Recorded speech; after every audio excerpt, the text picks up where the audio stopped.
Good evening and welcome to the Stratford and District Chamber of Commerce 2018 Provincial Election Debates.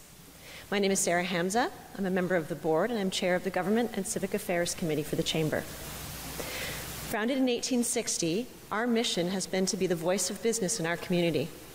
We promote effective legislation and an exceptional quality of life, and it is our great pleasure to host this evening's debate.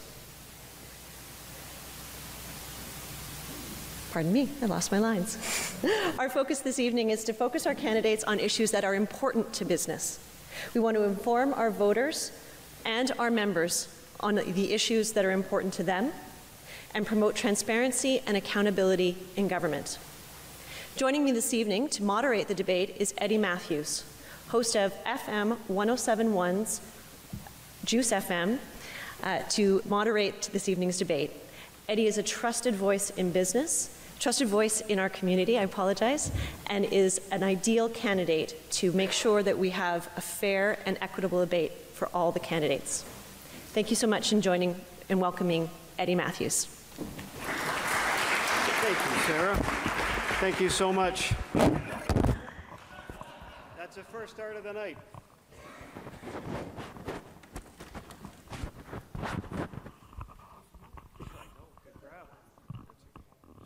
By the Vegas Knights. Is that okay?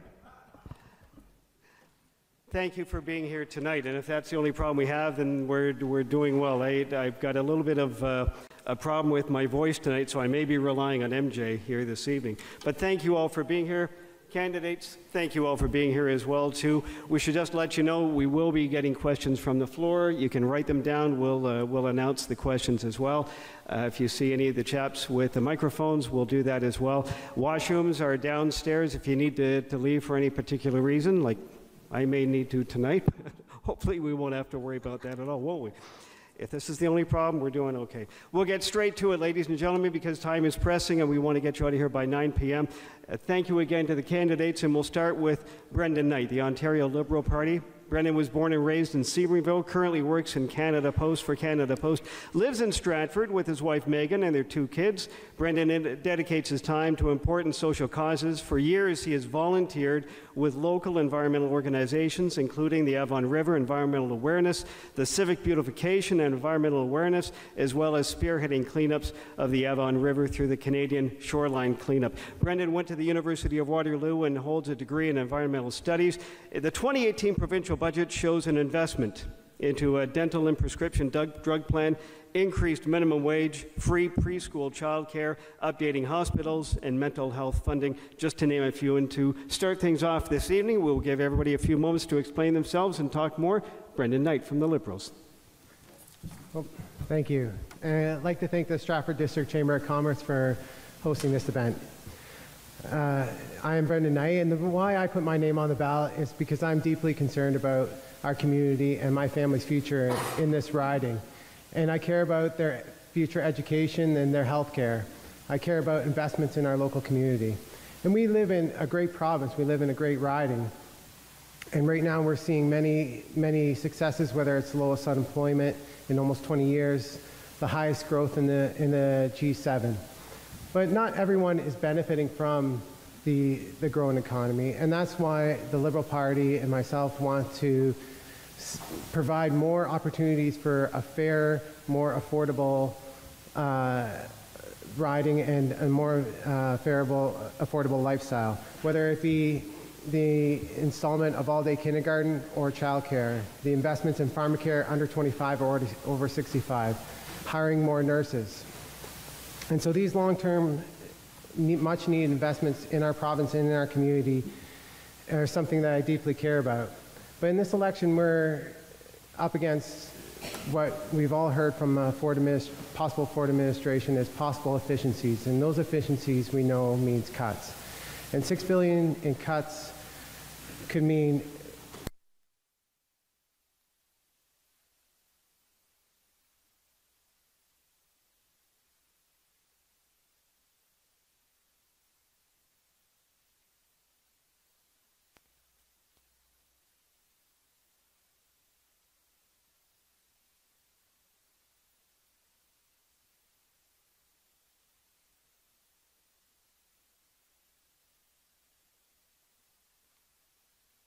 23 MPPs for investments in the local community.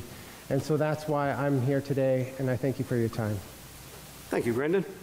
Scott Marshall is the Ontario Libertarian Party candidate. Scott is a Harriston resident, self-employed business consultant. He was also Libertarian Party's candidate in the last election. He says he's running in this election because nothing has changed. He says the government is seriously broken, has no idea of the damage they've done to the province. He also said that the parties currently holding seats in the provincial legislature may appear to be different, but claims they're all the same. They love big government, working hard to make sure just to keep it on growing, he said. The Ontario Libertarian Party platform aims to cut hydro bills in half, puts parents back in charge of their kids' education and health care rationing, making Ontario a job magnet and limiting government involvement with property rights. Scott Marshall from the Libertarian Party, you have 2 minutes. Well, good evening, and thank you to the Stratford Chamber for the invitation tonight. Yes, I am with the Ontario Libertarian Party. I'm also the party's campaign director for this election. We fielded 117 candidates across Ontario, which is just 7 shy of a full slate. One of the nice parts about being the campaign director is I got to travel across the province. I've met lots of people outside of Perth-Wellington. I met people in Northern Ontario who are able to generate green energy right in their backyard, but unable to use it, has to be transferred to Quebec. I've talked to small business owners sitting on a lake looking across the border again into Quebec and telling me how the cost of energy is 30% of what it is here. We have big problems in this province, and bigger government isn't going to solve them. As a matter of fact, big government has caused most of these problems, so expecting them to come up with a solution is really a little bit like insanity. You know, trying the same thing over and over again and expecting a different result. You know, tonight, this debate should be focused a bit more towards business, which I certainly appreciate, because business is the driving force, the energy behind any economy, not government. Back in 2003, there were 500,000 civil servants, public servants in the province of Ontario. Today, there's 1.1 million public servants. That's a 50% increase in with only 10% increase in population. So you'll hear me basically maybe say the same thing several times tonight, and that's big government is the problem. Thank you. Thank you, Scott. Paul McKendrick is from the Consensus Ontario Party. Paul resides in beautiful Arthur with his wife Donna, and together they have 3 adult daughters. He's an active member in his church, has worked most of his professional life in the construction and housing renovation sector. McKendrick says he's heard many concerns about the increases in legislation and taxes that have contributed to the cost of doing business. He says that, coupled with poor electoral representation and government overreach, is why he is running. The Consensus Ontario Party's platform aims to work to remove all parties, including their own, from politics and replace it with a consensus government of independent MPPs. Introduce a single flat rate for electricity, reduce wait times in health care, improve long-term care for seniors, and balance budgets and provincial debt repayments. From the Consensus Ontario Party, Paul McKendrick, you have 2 minutes. Good evening. Excuse me, guys. Ladies and gentlemen, my name is Paul McKendrick, and we have a serious problem within our governments, and I recognize that. You know, I'm just an ordinary guy. I stood up this election, and I believe that we need to fix a few things. One of the main things I would like to see fixed is restore the supremacy of God in public square. Put it back into the institution. That is the first thing, because our country was founded on the Gospels right from the very beginning. Ontario the same way. It's written in Parliament buildings. It's written all over wherever you go in Ontario. This is part of our life. The next thing I would like to address would be sex education. You know, it comes to a place where you got to say, leave the children alone. That's a parent's place. That's not government's place. Keeping it simple. Next thing would be free speech. I have a right to have an opinion, just like you have a right to have an opinion. If you have a thought, I have a thought also. That's our charter. Again, it comes back. The supremacy of God. It's the beginning of where we all started. I want to say no to carbon tax, plain and simple. Eliminate impact with their fortune-telling assessments. You know, I've seen seniors, I've seen people hurting because their tax bills keep going up. It's got to stop.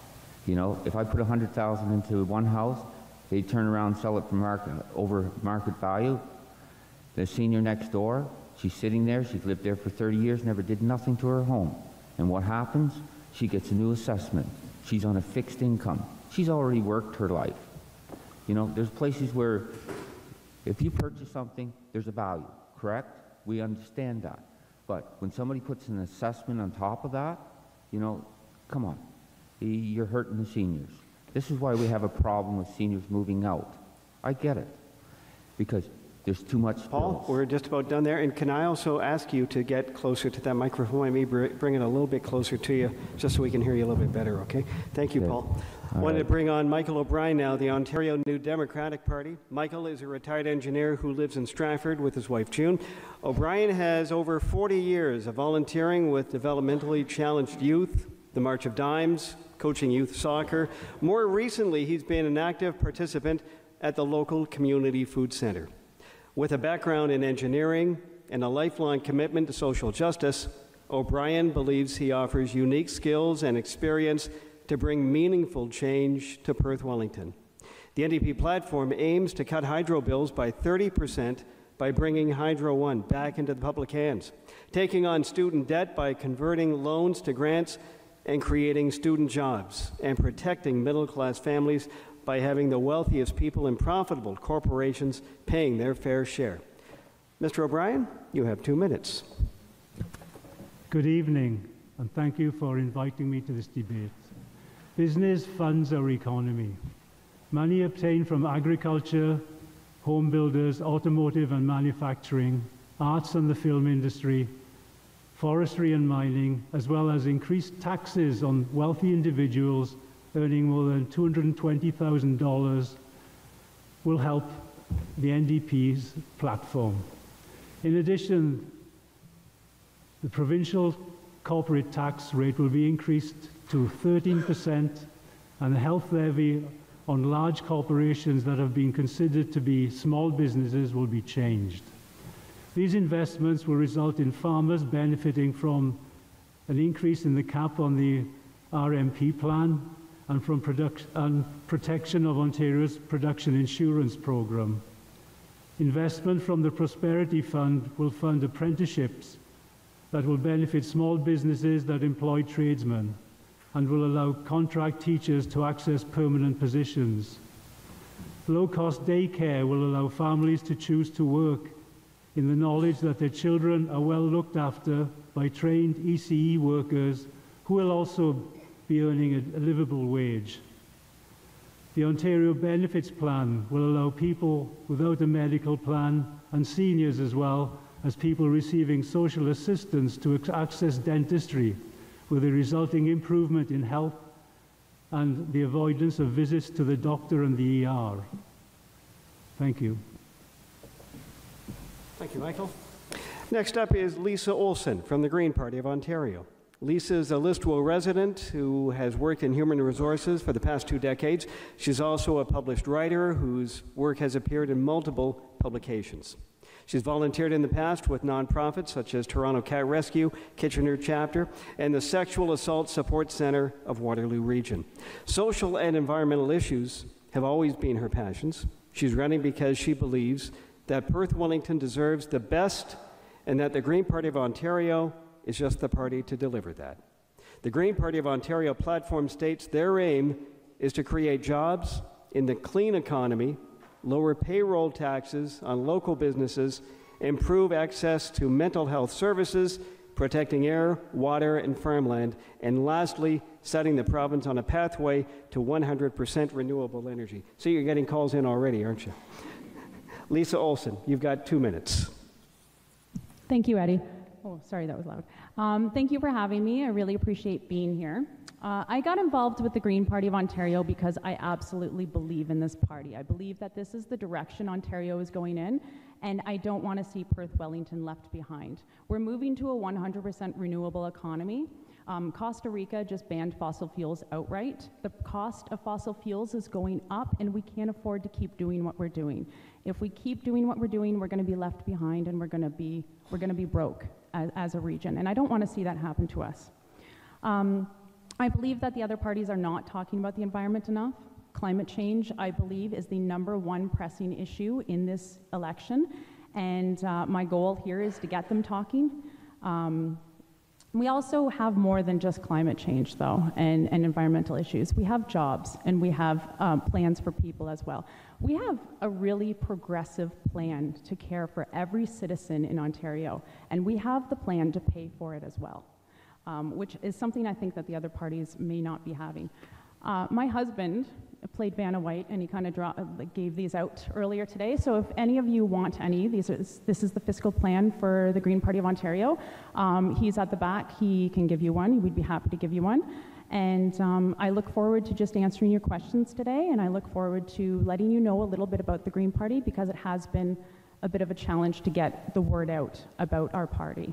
We are publicly funded, which means that we receive $2.54 for every vote that we get.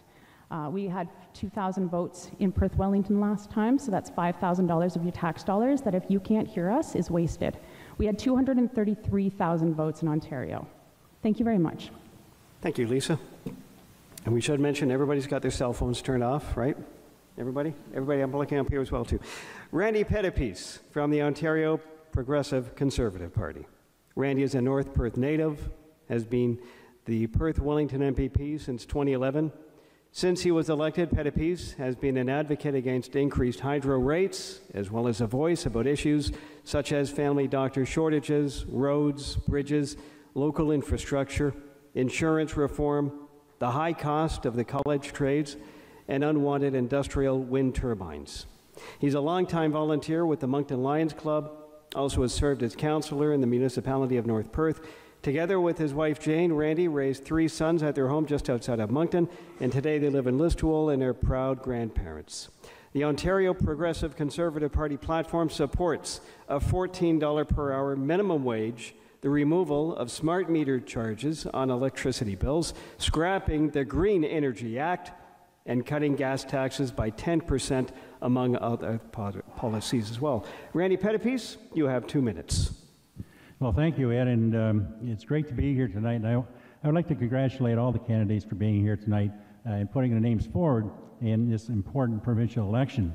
And I want to thank Eddie and Sarah and the Stratford and District Chamber of Commerce for organizing this debate tonight. You know, I've been elected twice. I've been fortunate to have the confidence of the voters in Perth-Wellington to be elected twice, and I've taken action on important issues to our riding. The closing of the rural-urban divide, the fair funding for local infrastructure, and the Ray and Waller Act to help protect firefighters when they're doing their job. I've also taken action with much community support to help save long-term care beds at the Hillside Manor. And I received support from all parties on these motions and these bills. But I'm running again because there's so much more to do. You know, Jane and I were blessed a week ago Sunday with another granddaughter. And I've got pictures of her in case you're interested in seeing her after this debate. But you know, when she took her first breath when she was born, she was $22,000 in debt. That's crazy, and that's not right. And we need to get our debt and our deficits under control. So Ontario needs change. We need relief from the high cost of living. We need to fix the hydro mess and bring down rates. And we need to fix the local doctor shortages that are so prevalent in Perth-Wellington. We need new long-term care beds. We need to address long-term care beds is especially important to us because us baby boomers are coming along, and we're going to have worse shortages than we do now. And above all, we need to address and we need integrity in government. And I look forward to your questions. Thanks so Randy, much for having me. We'll let you go there. Thank you so much for that. Last but not least is Robbie Smenk, Freedom Party of Ontario. Robbie is a resident of St. Mary's. He's lived there for the past 30 years. Being a landlord in the area, has an extensive history in sales. Proud father of his son Winston, he has been part of the Freedom Party candidate in various elections since 1985. Smenk describes the Freedom Party as the only alternative to all the social parties out there trying to promote bigger government. He said that the other political parties get votes based on promises that are not kept following the election, something that the Freedom Party does not believe in. Some of the Freedom Party's platforms aims to put an end to the carbon tax, adapt to climate change instead of fighting it, pull the plug on green energy subsidies, an education system that focuses on core learning skills and a balanced budget every year. Robbie Smenk, you have 2 minutes. Thank you so much, and thank you all for coming. I am under no illusions that I'm going to be elected, so I would like to use this opportunity, though, to bring to your attention and to the press's attention something that I think is very, very important for our province, and I would like to get this message out. And that message is that I would like to expose the chemtrail spraying or the solar radiation management that is going on in our skies 3 and 4 times a week. For those of you who aren't aware of what chemtrails are, or solar radiation management, this is a toxic soup of nanoparticle metal oxides made up of aluminum, barium, strontium, and magnesium. These are sprayed out of airplanes, and you can tell the difference between a real airplane contrail or a condensation trail because it will dissipate within 30 seconds. A chemtrail will take dozens of minutes to dissipate. You don't have to believe me about this. You can just have to look up in the sky and you'll see them spraying this toxic soup of nano metal oxides 3 to 4 times a week. This spraying is contaminating the air we breathe, the water we drink, and the soil that grows our food. Basically, it makes me laugh when I hear the Liberals saying that they want to help the province. Where were they in the last 15 years when they made life worse for everybody through health taxes, smart meters, green energy programs? Robbie, we're out of time there. We're out of time there, but that's okay because we're going to start with you for the first question. How's that? And we're going to be opening it up to the floor in just a little while as well, but we want to start with the first debate question. We're going to start with Robbie and then give each person a minute to respond to the question. And we'll continue until we get to Brandon at the end here. The debate will then open to all candidates to respond for 5 minutes. Question number 1. A strong economy depends on fostering a business climate which is conducive to innovation, job creation, and growth. Recently, the Chamber of Commerce conducted the Ontario Economic Report, which indicates a decline in business confidence. What will your party do, Robbie, to address the top 3 concerns that are being ability to recruit, retain talent, ability to navigate regulations and red tape, and the cost of electricity? What would you with that, Robbie? And then we'll work up the... Okay, I had a hard time hearing that. Could you just repeat the last half of it? I lost it. What will your party do to address the top 3 concerns, that being the ability to recruit and retain talent, the ability to navigate regulations and red tape, and the cost of electricity? Okay, well, basically, you know, if the people here think that the government is going to have all the answers to the questions that you just asked, you're sorely mistaken, because the government is not the solution to all the problems that ail Ontario. The government is the problem. And, you know, to ask for specifics, I mean, our sorry, our party's not going to get elected, so it would be kind of a waste of time for me to tell you what we're going to do when when we're not going to be in a position to do anything. But as far as hydro goes, which is one of your questions, the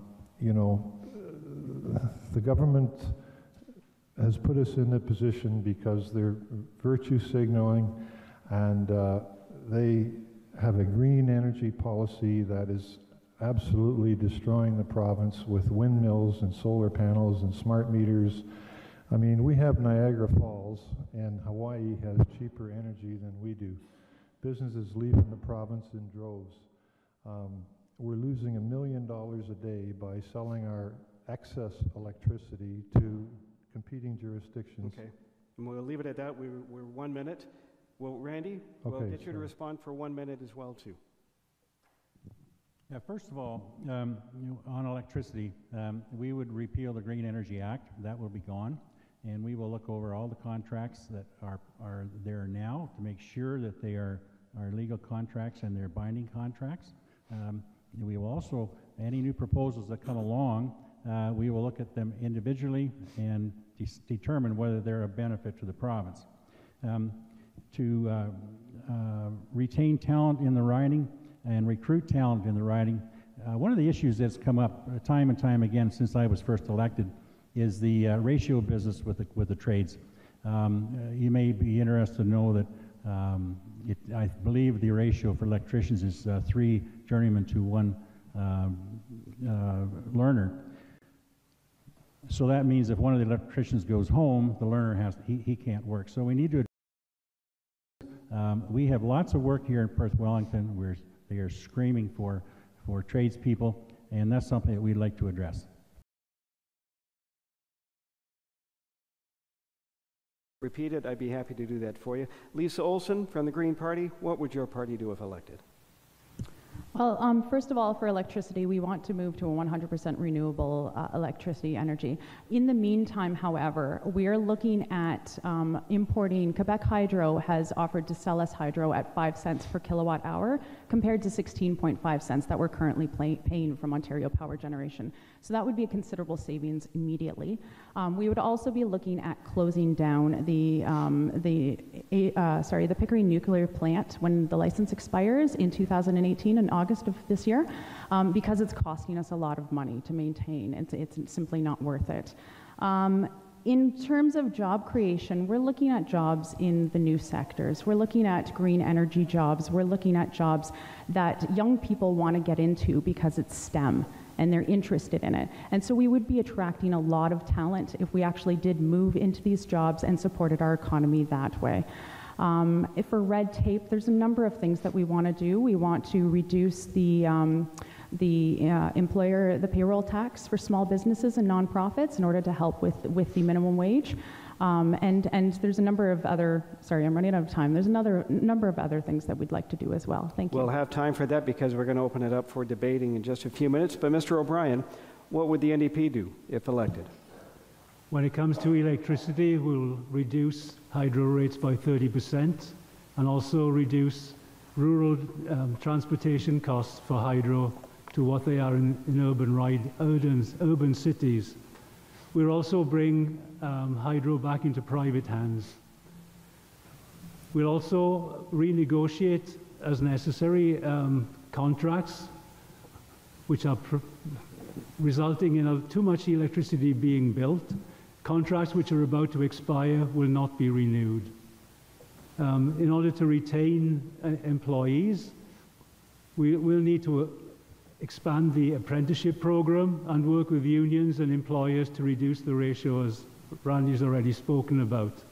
In addition, student loans will be transferred into grants, and we'll create 27,000 jobs, so these bright young students will have entry-level jobs into a new economy. We do need to improve, I think, agri-science. In Europe, they're doing a lot of that. I don't see much of it happening in Canada at the moment. As for red tape, That question can take 3 days and we'd never solve it. And we'll come back to that in just a moment. We're running out of time.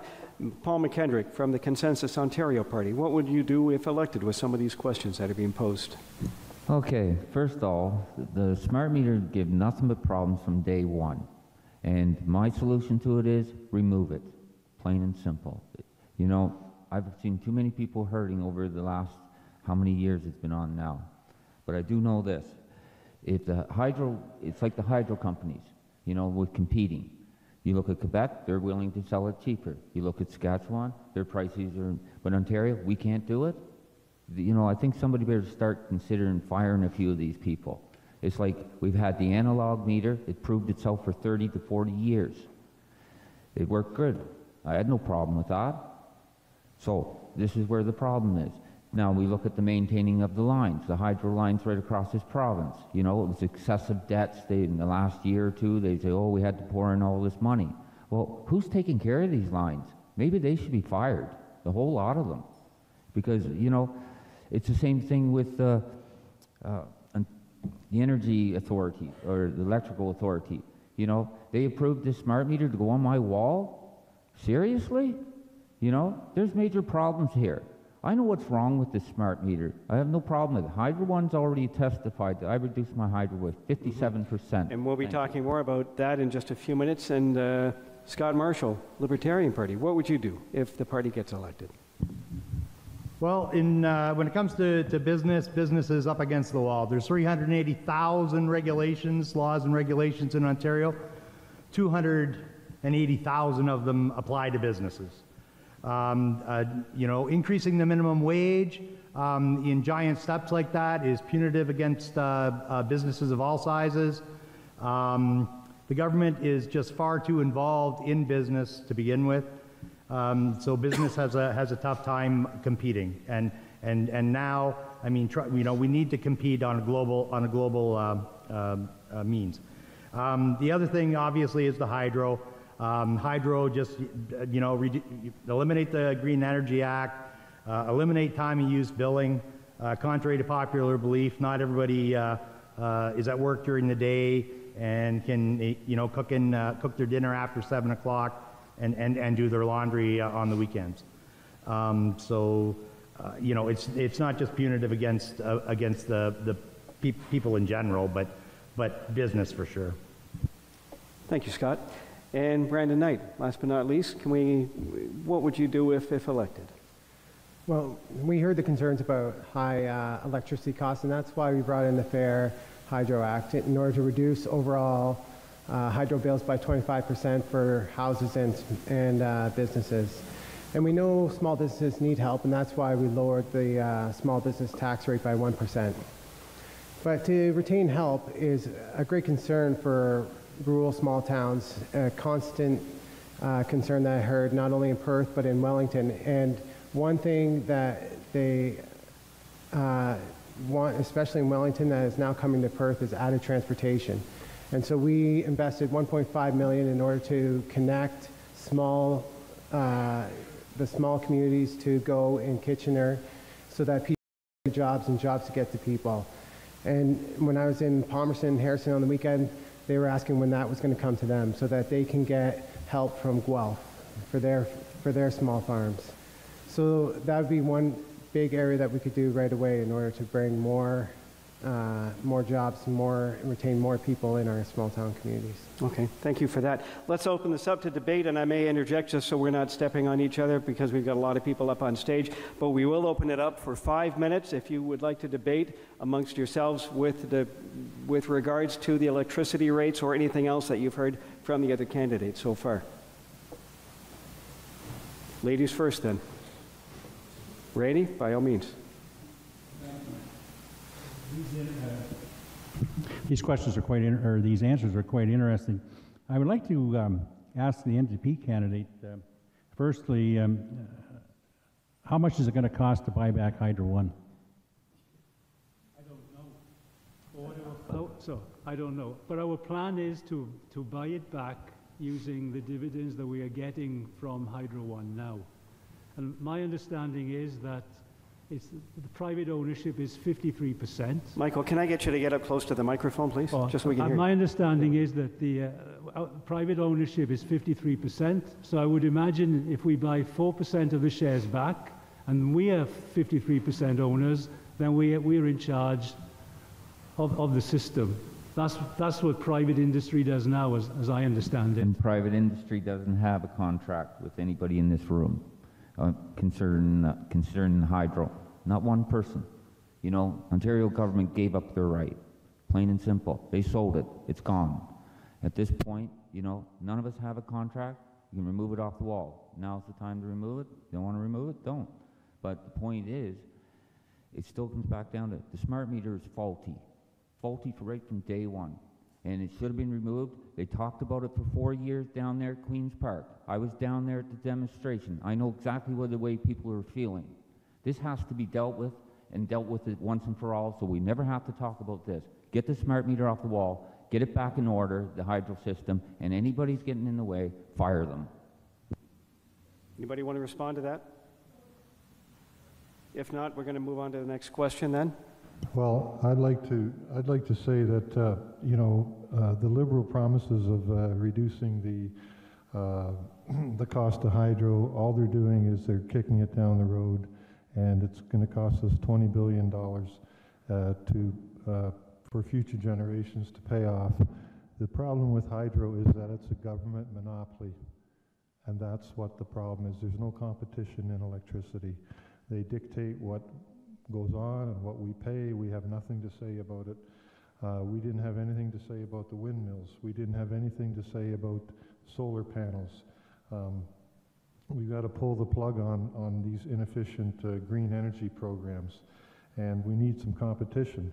And the way to, you know, to bring the electricity monopoly to heel is not to pay the CEO $6 million and to pay a $50 million golden parachute out to the executives, American executives that they want off the board.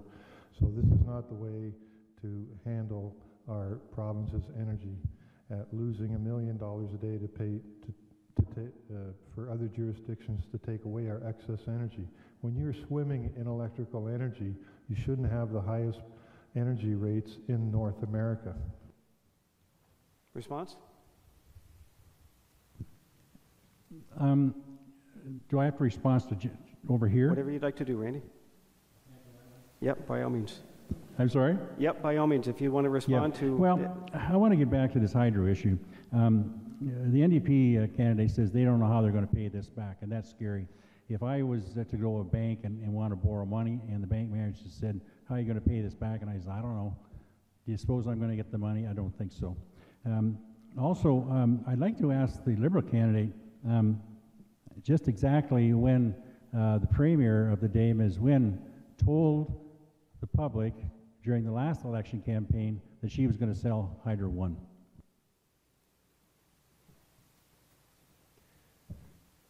I think the Premier has made clear that she was looking at all options in order to make greater investments in infrastructure. And so that's what the Hydro One was about. It's about leveraging a portion of Hydro One to invest in greener energy, invest in infrastructure, invest in the new green economy. And so those are the important part. And it's good to know that the investments in hydro was, the infrastructure was left unattended for multiple governments, and it took money to bring that back up to something that we wouldn't have blackouts and brownouts. It also, I don't think anyone here would want to bring back coal energy, which is the cheapest. Brandon, we're going to hold off on that. We've run out of time for this segment. We're going to come back to that because we've got questions more about that. This next question will start with you and then work down the line. Manufacturing facilities in Stratford and area heavily invested in the production of automotive parts for export to the U.S. and Mexico. Does your party have a vision or a strategy to address the increasingly possible collapse of the NAFTA negotiations? And Brendan, we'll start with you. If we can get you a little bit closer to that microphone as well, too, so we can hear you better. Well, the Premier has met with many governors and many members within the U.S. administration in order to have stronger links in order to navigate through what I think everyone can understand is a very unpredictable, tumultuous sort of U.S. president. So I think Kathleen Wynne and the Liberal government have always supported businesses and people, and I think that's the responsibility of government in these kind of uncertain times. And whether it be her recently standing up to the steel tariffs, and I think that's what a leader has to do, is to speak and defend their industries to what are an unpredictable trade partner. Okay. Mr. Marshall, I'm interested in what the Libertarians would do, especially with the NAFTA negotiations. Well, you know, as far as the NAFTA negotiations go, I mean, for the most part, it's a federal issue, and the federal Liberals are as incompetent at negotiating international trade deals as the Ontario Liberals have been in doing basic accounting. Okay, short and sweet like that. Mr. Kendrick, same question. All right, well, the NAFTA agreement, and it's, you have the federal dealing with this. But we all know one thing. It's like the milk boards, everything going on like that. They've got millions of dollars invested in the milk trade. And, you know, it only takes this to ruin that man's life. One stroke of the pen. And, you know, a lot of thought has to be put in. And it's like Trudeau when he started melting, we're going to put tariffs on the Americans and this and that, going back and forth. You know, I have concerns in that because you may just cost a lot of people a lot of money. But that's it. Thank you. Okay. Mr. O'Brien, if the NDP is elected, how would you deal? We've got so much relying on manufacturing in this area. What would the NDP do? Well, if the NAFTA deals does collapse, first of all, it's a federal issue at the moment, but it would have to be verified by the American Congress. That will take time. Also, if the deal does collapse completely, there's a 2.5% tax that would go on to import and export of auto products. So basically, there's really no reason why, at least with automotive, things would change a great deal. It's just things would be a little bit more expensive for people in America and also for Canada. Mexico, of course, has a big advantage because their labor rates are so much lower than ours. Yeah. Lisa Olson, if the Green Party is elected, what do you look at when it comes to NAFTA, and especially with what we see in this immediate area? Well, as everyone said, that's dealt with primarily at the federal issue. That being said, we would work with the federal government in order to ensure that the unexpected decision-making that comes from the United States, that we can roll with it, that we can be flexible with it, and we can try and figure out what works best for us. I don't have an exact concrete answer, because this is a new thing. With the United States, we never know what to expect these days. But you can be assured that we would be looking into it. But that's all I can answer for you right now. Thank you. We'll move on to Randy Pettipies. We've seen the growth, you know, not only in Stratford, but in Listowel. How could NAFTA hurt what we're seeing, the growth that we've had in this area? You know, I think it's been said on the table already that this is a difficult situation. Certainly it's the federal government is dealing with it. If someone out there has the solution to dealing with Mr. Trump, I think we should present it. He is totally unpredictable. We never know what's going to happen. And this is going to hurt people on both sides of the border, not just us in Canada or Ontario. There are a number of states, in fact, I think there's about 40 states right now who do not agree with these types of actions. They will put pressure on their president and that administration to stop doing this, and I think it's going to come from them more so than it is us. But a leader a leader of a provincial government has to build up a rapport with the United States and with all our trading partners in the United States. And we have to express our discontent and our strong objection as to what's going on. Like I said, trade wars, there are no winners. Right. Thanks, Randy. And Robbie Smek, Freedom Party, what would you like to bring up with this? Well, I'd just like to say that, agreements like NAFTA is just part of this worldwide globalization that's going on and this march towards one world government. And this has been proven in the past. We've lost hundreds of thousands of manufacturing jobs, and these kind of international agreements are the cause of it. And I believe that the best solution is for individual countries to bilateral negotiations, and so that way we don't keep losing our jobs. And this is what Trump is fighting as well by his new policies of renegotiating, the Trans-Pacific Partnership and NAFTA and all that. He's trying to get jobs back, and we should be trying to get jobs back by negotiating bilateral agreements and not these massive trade agreements. Okay. We've got 5 minutes to open it up for debate. Would anybody like to start and respond to any of the comments that you've heard so far? You're being very quiet. We've got an open floor here. If anybody's got any discussion you'd like to bring up regarding this, by all means bring it up now. If not, we'll move to questions to the floor. I would like to say something. And, Robbie's saying, about, we should basically close the borders to trade, that these trade agreements are a problem. Well, quite frankly, the libertarian position is that free trade is important, but fair trade is just as important. And our government's policies have driven as many jobs out of this country by making the cost of doing business here punitive. And I mean, so things end up going to China and coming back for half the price. But people will buy domestic products if they can get them at a reasonable price. But business has to make a profit in order to stay in business, and you can't do that when you're paying energy costs, labor costs. You're dealing with 280,000 regulations. Every regulation costs more money. Like the government just creates jobs to police their regulations. So, free trade is not the problem. Fair trade is indeed a problem. Responses? I'm okay with that. Okay. Going once, going twice. If not, we're going to move on to questions from the floor right now. All done with this debate? Okay, we'll leave it at that.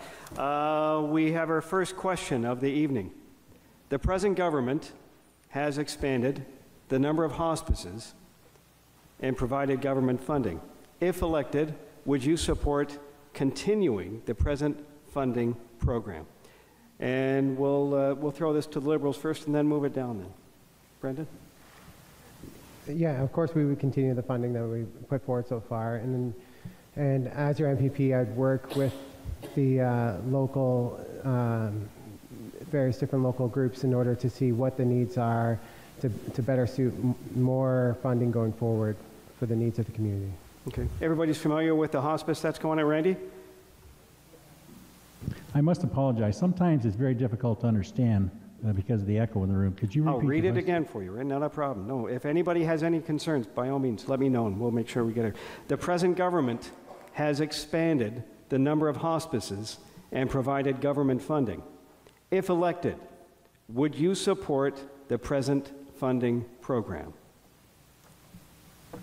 Randy? Or if you wanted to respond to that, I know you didn't hear the question. Okay, no, I can respond to it. Certainly, I think anyone connected with the hospice in Stratford here knows I've been very supportive of this organization. I did serve on the board of hospice in Listowel. My wife Jane is currently on the board there, so I would have no issue with supporting this very important initiative in Stratford and continuing on with the hospice program in Perth-Wellington. Okay. Anybody else want to respond to this? Okay. We'll move on to... I'll respond. Sorry? Mike O'Brien. Yes. Yeah, in our platform, we intend to increase funding to hospices and also palliative care centres because people shouldn't have to wait to die in dignity. Okay. Thank you for your interest in that one. Next question here is about water permits. Nestle is taking water out of our communities without a permit. Where do all of these parties stand on this issue? Scott Marshall, why don't we start with you? We can. I've already caught hell once before for sitting at a table with a Nestle bottle on it from people in South Wellington. But I mean, quite honestly, you know, this is a case of property rights. The government should not be writing contracts with corporations selling out the resources that people require for life from underneath their feet.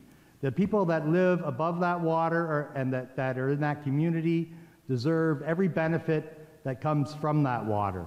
If there's water to sell, the people in the community should be making the, if there's profits to be had, it's the people directly in that community, sitting on top of that resource, that should be experiencing that.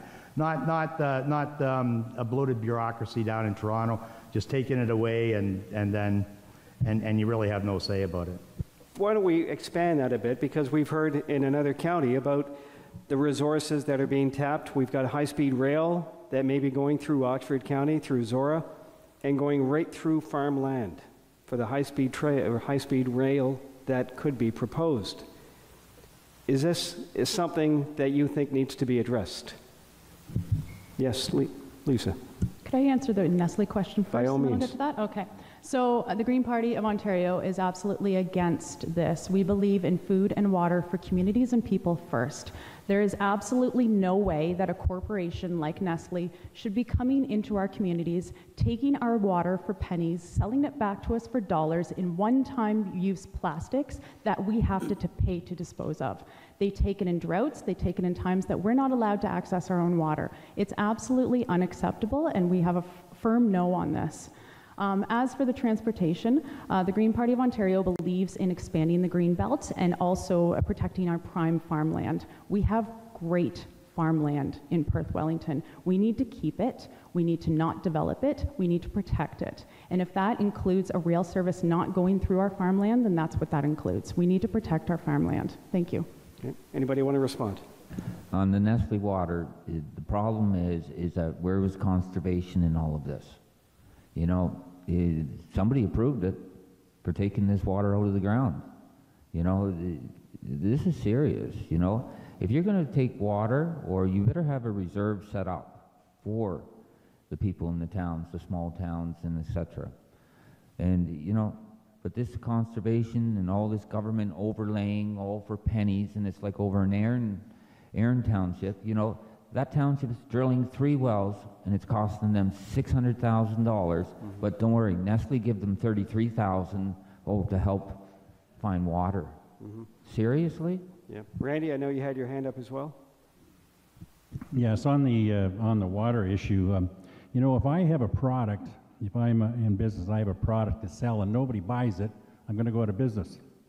So until the public decides they're not going to buy this water, it's going to be sold. I do believe that we need to address the size and the quantity of water in the aquifer, and to determine the amount of water in it, and if we're doing any damage to it. And we need to get those things done. I don't really believe the licensing process or the fees are adequate. Maybe that's something that should be addressed. On the transportation business, we are proposing to study all avenues with the high-speed rail. This current government is only studying the proposal to go through Oxford County. That will cut Stratford off, it'll cut Woodstock off. So we want to look at all avenues on high-speed rail to see which is the best system and which can service the most people. That's what we want to do. Okay. Robbie, you had your hand up as well.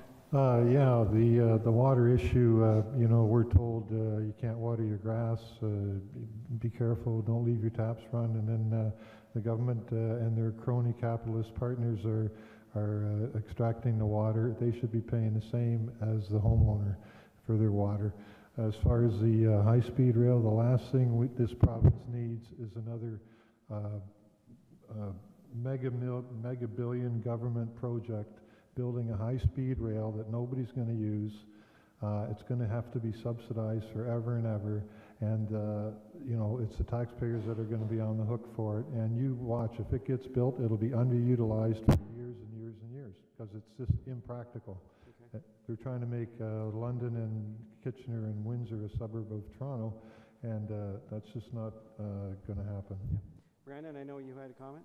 Yeah, I've heard a lot, even from farmers, about the high-speed rail and transportation in general. And they understand, as the people in cities understand, that transportation is a great need. Anyone understands that going down the 401.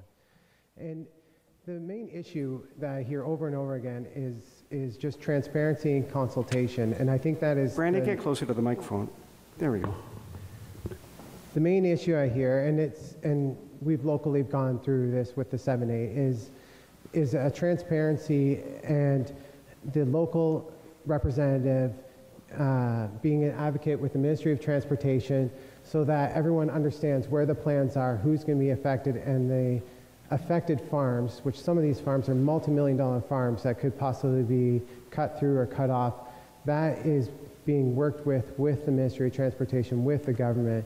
And so that, I think, is where the main need for any of these kind of big transportation systems, where the main issue is, and where, as an MPP, I think it will be my main responsibility. Okay, good. All done with this. Michael O'Brien. With regards to water, the NDP will bring in a water strategy which will measure or record the amount of water that's used and returned into the system. If Nestle's are taking water without permits, that should be looked at, because we want to make sure that farmers and residents of at least southwest Ontario always have water available to them for bathing, cooking, drinking, and for agriculture. With regard to high-speed rail, the NDP will carry on with the inquiry that's being carried out now, but there's no plan to enact it. What we do want to do is have rapid transit between Kitchener and Toronto, extending through Stratford to London, and we need we need a bus service between small towns in the area. We really need a link. Sorry? A link from one town to the next, all the way down, from all the way up Mount Forest, Neaton Clifford, all the way right down to here, you know, Deakin St. Mary's. We've been hearing about high-speed rail and the alternatives to that, but that, I think, will be coming down the pipe to see what happens with that. We've got a live question from the floor. Where was that one coming from? Oh, right in the back. And if you have any questions, wave at some of the guys and they'll either take your question down or you can ask it personally. Thank you. Ladies and gentlemen, thank you very much for being here. This question I'm going to ask Randy Pettis and Michael O'Brien to answer, because you two fellows are the only ones who will be one of the parties who will be in government. This is in regards to doctor shortage and health teams in Stratford. The Stratford Health Team walk-in clinics are for patients of doctors that go to the clinic that they have a doctor at. If you need a doctor, if you don't have one in Stratford, you must go to Kitchener to a walk-in clinic or go to the emergency at Stratford Hospital. Will you commit, either one of you gentlemen, will you commit to open up the health teams? Currently, they're not open to take patients off the street, or better yet, will you open up and work with business to support a public walk-in clinic as opposed to having people go to the emergency at the hospital, which is inefficient and expensive? Okay, and we'll open it up here. 1 minute to answer the question, and we'll start with Mr. Pettis. Since I've been elected, I've been working with family health teams concerning the doctor shortage that we seem to have from time to time in Perth-Wellington. We were fortunate that we had a doctor retire in Listowel, and we have him replaced already with another doctor. What happens when a doctor retires, it generally takes 2 new doctors to replace them because they don't want to take on the client list or the amount of clients that these doctors previously worked with. So when you have to bring in 2 doctors for 1 doctor leaving, this puts pressure on the system because they only allow so many graduates in university. So I think that needs to be addressed, whether we open up our universities to take more doctors. I think that's something that could be addressed and could happen. The other issue is that if... We'll come back to that, Randy. We've surpassed the 1 minute. Michael O'Brien, if the NDP is elected, how would you handle this? Yeah. We had also had a visit from a family health association that came into our riding office. What they want to do is actually have a resident working in their office. As Randy said, the problem is instead of taking 2,000 patients, it seems they're only allowed to take 1. But even 1 extra resident in each of the family clinics or would help people in Stratford be able to see a doctor. I think having a walk-in clinic would be the last resort, because quite often walk-in clinics, they don't really know the person who's visiting them very well, and they may not see the same doctor all the time. Mm-hmm. Okay, with that in mind, we'll pass it down. Brendan Knight. Yeah, I think a walk-in clinic can be a stop-gap measure, but generally you want to create the funding and the availability to have more family health teams. And it's better for the doctors also to have flexible time schedules, which is a main concern for doctors, especially ones with young families. And as I mentioned before, also the transportation that we have funding so that people can get to the smaller areas, to the bigger areas, to get more access to medical care will also help as a short-term measure for some of those shortfalls of doctors. Okay. We've got time to pass it down the line. Scott Marshall. Yeah, I'd like to address the healthcare issue. The truth of the matter is, and I'll address this to the gentleman at the back that thinks that only the parties that might get elected opinions matter. But the truth of the matter is that Wynne rode the coattails of Horwath's ideas for 13 years. Anyways, to the point. The truth of the matter is that did you know that over 50% of the healthcare dollars, of the $50 billion allocated to healthcare every year, over 50% of that is lost in administration between the administration of the LHINs and the multiple levels in the Ministry of Health. Brutal. Less than 50% of the dollars are going to frontline services. And it's those frontline services that pay for doctors, for nurses, for home care. Like it goes on and on and on. So the truth of the matter is that the money is there to solve a lot of these problems. Okay. We just need to use it.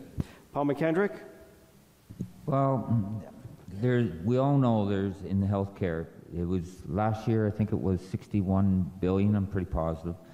Last year was the cost. There are so many diversities in healthcare. There's even different administrations in the healthcare system. There's so many diversities of operations but we all evidently see the manifestation of what's taking place. But, when it comes to healthcare, who can put a price on that?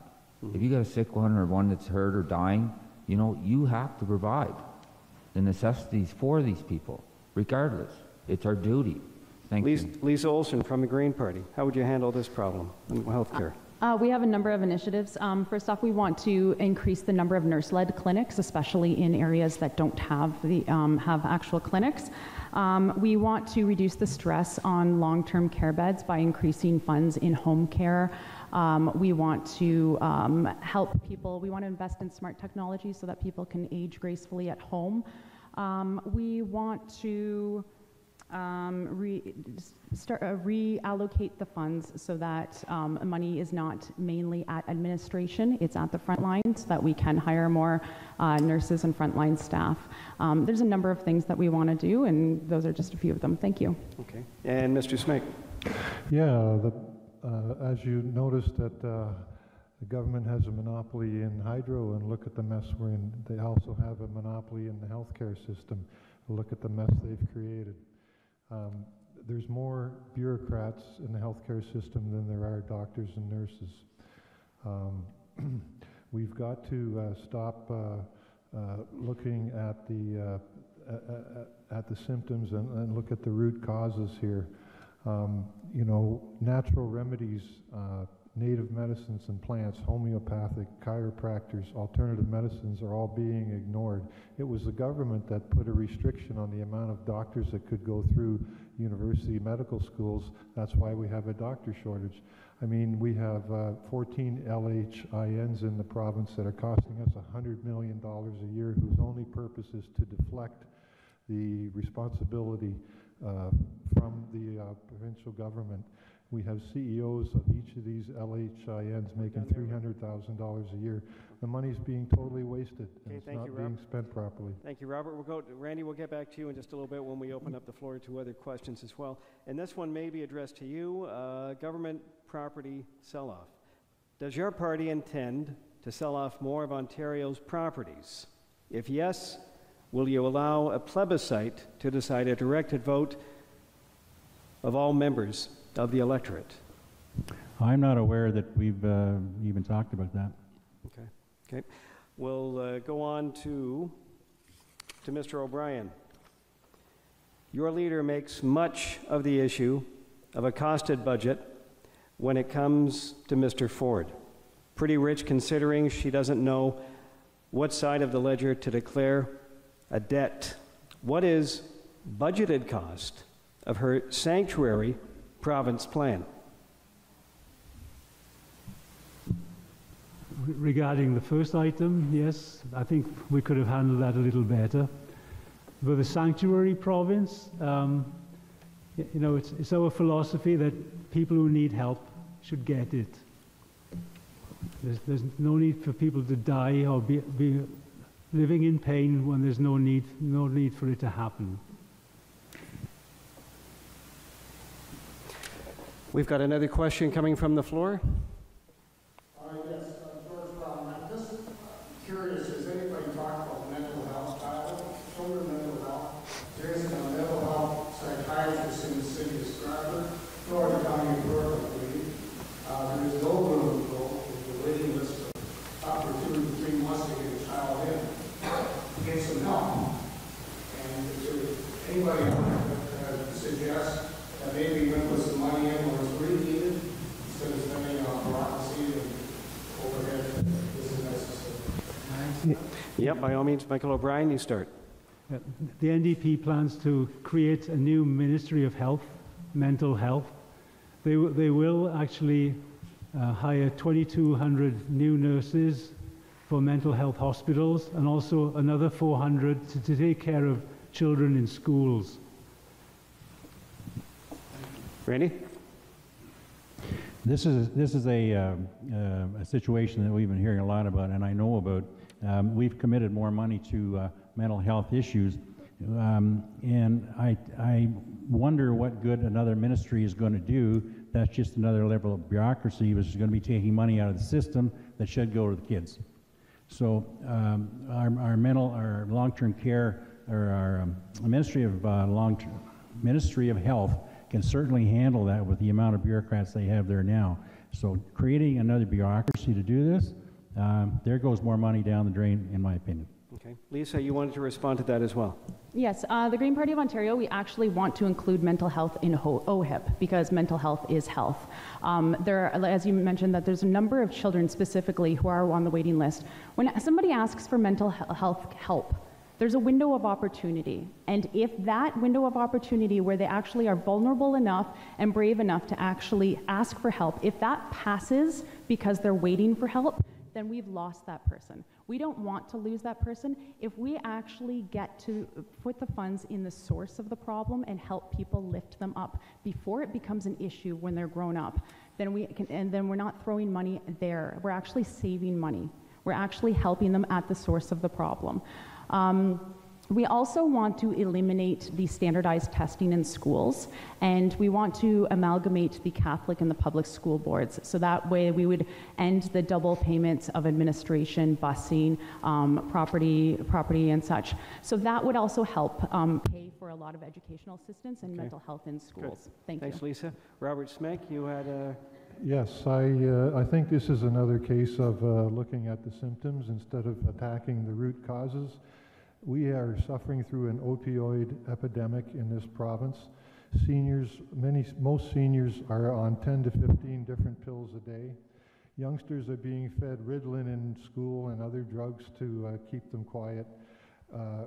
Kids are being forced to have vaccinations with include mercury and aluminum in them. That's why we're having mental health problems. We've got to stop the fluoridation of our water as well, because this is also one of the causes of mental health. So those are some of the things that should be addressed and not the symptoms. Okay. Anybody else like to weigh in on this? Yeah, we've invested $2.1 billion in mental health, and we understand it's a big and growing concern, and that's why we've made investments not only in hospitals but into universities, into schools, in order to start to address what is going to be a growing problem. And I hear from the hospitals that it's not just mental health, but mental health and addiction.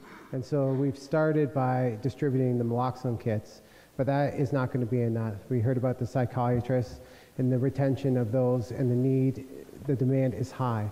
And so that has to be continually focused on in the smaller communities to bring these professionals in and have incentives to retain them so that they can service what is a huge riding that they have to cover.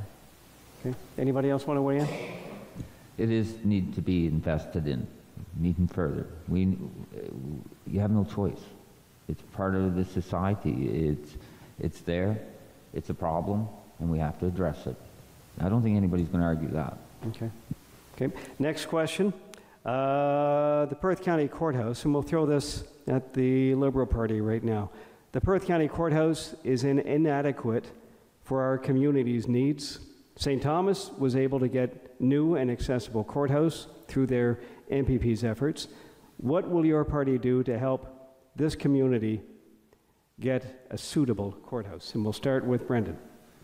Well, the Perth County Courthouse is a very valued heritage spot, and I know my mom worked in the court system for many years, and I understand that the accessibility is an issue. And in fact, the Ontario Liberal government has made that a priority to make all buildings accessible by 2025. So as MPP, I would work to see what investments we would need to improve the courthouse, whether it be elevators or what have you. And if another spot is needed, I would work to look at those options as well. Okay. Anybody else want to respond to that? Randy? I think my record will show that I've worked with all our municipalities on any project that they deemed necessary for their community. So certainly, if this was brought to my attention, and it has, and there is a costed program, costed platform brought forward, I would certainly get involved with it if asked to, and do what I could to for the Perth County Courthouse. Okay. Anybody else want to respond to that? If not, we'll go to the next question. Yeah, I don't know if this is actual courthouse or is it privately owned? Oh, public. It's public? Okay, because I thought you were heading for heritage, but yeah, if it's in disarray and it is being used, yeah, it needs to be fixed. We haven't wanted to turn it into a hotel yet, okay? Next question, this one is for Mr. Pettipies. What would you do to the ODSP program? Would you lower it? And I can't really read the end part of it. Or would you keep it frozen? Would you lower it or keep it frozen? And is somebody's here that can maybe expand on that? Is that Mary Beth? Yep. Sorry about that. That's okay. I just wanted to thank the chamber and everybody for letting me speak tonight. On the OPSP problem, if the Conservatives were elected, Randy, would you freeze it, or would you raise it, or would you lower it? I have been a critic for Committee of Social Services for a couple of years. This is a question this is a question that we have brought to our office, but mostly it's because people have difficulty getting onto the program in the first place. This government wasted about $90 million in a computer program that went way over budget, and that money can be used certainly for those who are in need of ODSP. We have no intentions of lowering it at all. I do think there can be some improvements to it on the delivery system, and I think that's something we have to address because there are a lot of people that are having issues even getting into the program. So I think I'd like to see the program smoothed out a little bit and make it more accessible for those who are in need. Okay. Thank you for that, Randy. And this one will stick with you because we have one question about Trump-style leadership. For individuals, you knew this was going to happen tonight. For individuals concerned about Ford's leadership, can you explain how the PC party will prevent a Trumpism style of leadership?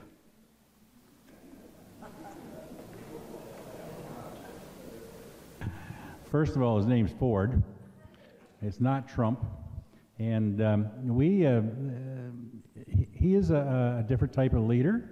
Perhaps we need a different type of leader in this province instead of the spend government that we've had for the last 15 years that's got us into this mess. I want to give you an example of how caucus works. You may remember when Mr. Ford said some things about the Greenbelt, and there were a lot of upset people about that.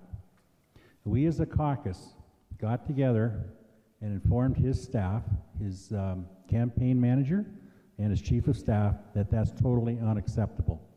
And he retracted that and a couple days later in the paper. So caucus has a lot of power with the leader. And I believe that, and Mr. Ford knows that, and he says he's going to work with us and try to make this province a better place to live. And I'm going to hold him to that. And all of caucus will do that. Okay. Okay. We've got a couple of questions from the floor. Sorry? Has the caucus asked for a platform? One more time, Brendan. Randy's having a hard time hearing you. Repeat that, Brandon. I'm curious whether or not the caucus... I've heard you, Randy, in many debates, and I understand you care about the issues. I'm curious, have you asked for your leader to bring out a platform for those issues that you care about? And maybe you understand this word. It's called bogus. This is what the Auditor General called the Liberals' numbers when they were costing out their debts and deficits. She called their figures totally bogus. So if I go and want to buy a company and I go through their books, or my accountant does, and the company is saying we're doing this, this, and this, and my accountant comes back to me and says, you know, those figures are totally bogus on that company's behalf. So we are costing out any announcements we are making, we are costing out, but we're very cautious on what we're doing. I have never, since I've been elected, told you I'm going to do something unless I knew I could do it. And I will continue working that way. And that's the way we're moving forward. The Liberals claim that they are going to have a $6.5 billion deficit this coming year. The Auditor General and the Financial Accountability Officer have said it could be high as $12 billion. So if we overpromise, like the Liberals and I believe the NDP have, they're going to have to come back to you and say, gosh, we can't do this. And what's that going to make you feel like? I don't want to get caught in that, and neither does our party. Okay. We'll open this up to everybody and get everybody involved in this, because we keep hearing about the debt. We keep hearing about the debt, how high it could get. But what would you be prepared, and we'll open this up to everybody, what would you be prepared to cut if we do have to make some drastic cuts? Scott, can we start with you? Sure. You know, you don't really have to cut. I mean, at the end of the day, government is just too big, you know? So believing that you need to just cut jobs, cut services, cut programs that people rely on, it makes no sense whatsoever. You know, taking it first of all, and I mean, I don't know any nice way to put it, but the truth of the matter is I have a hard time believing what the government tells me about where their budget situation is, where the finances are. Until you can actually get in there and see what the truth is, it's very difficult to say, well, I do this or I do that. As a matter of fact, it's just pandering if you do, because it makes no sense whatsoever. I could just throw a dart and hit something and end up with just as valid of an answer.